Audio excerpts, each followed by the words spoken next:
हला हला के स्वागत करे अभिनंदन करे बल्लू भाई के आभार व्यक्त कर जे कार्यक्रम के शुरू से संभाल के चले छोट भाई छोटू राजा और हमारे बुलेट बाबा साल भर में स्वागत कर रहल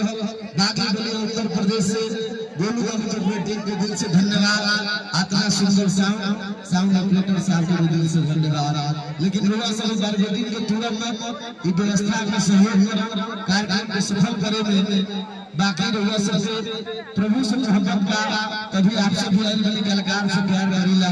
समय विलंब न करते हुए सब कलाकार उपस्थित होने वाले ओम प्रकाश जिला उर्फ दरबार में पापा भी आगे बढ़े दिल से स्वागत करते हैं अभिनंदन करते हैं भाई के कलाकार के जहां वहां हम भुला गया वो वहां सिंगार महोत्सव बैनर के डिजाइन अच्छे किया अरे ना ना अब क्षेत्र से आगे अगल बगल गांव से बरात सिंह जी के आवेला जावना रोड से आई ना उन्हीं से बरात आवा दिया गाड़ी का नहीं जाई बड़ी सो कि बाप हो बाप में कुंभ लेकर भई रहला मंच के सामने जितना भी आप सब बात व्यवस्थित हो के बैठ जाए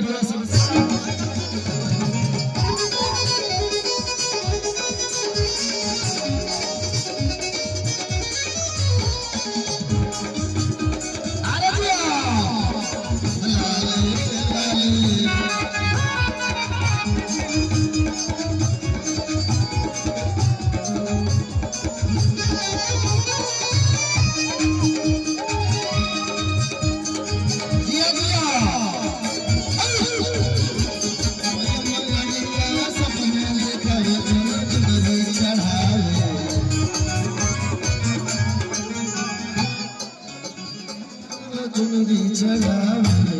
हरे चलो चुनरी चढ़ावे हरे चलो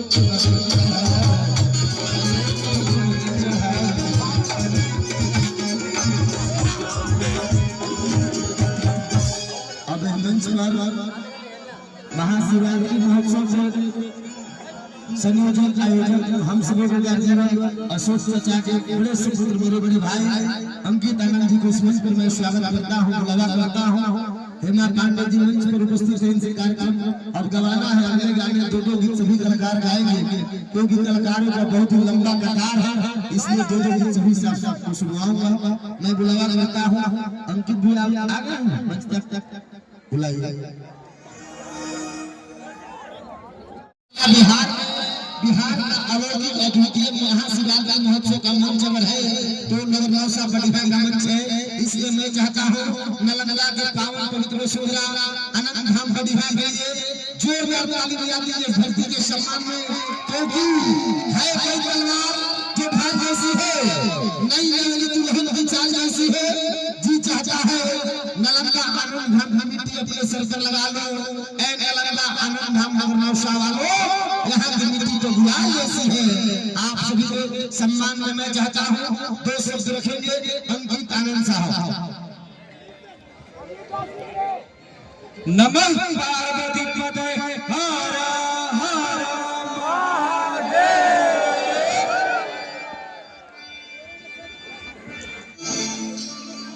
देखने में दुल्हा देखने में दुल्हा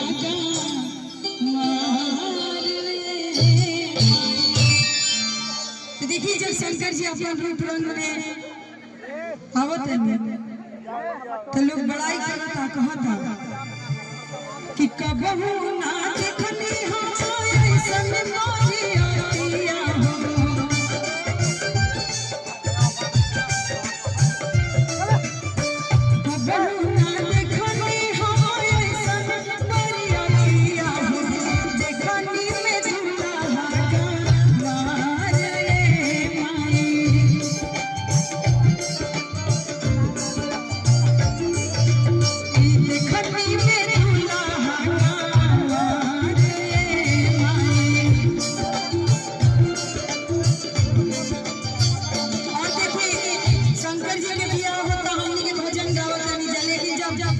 शादी होला हमनी के घरे लोग गावेला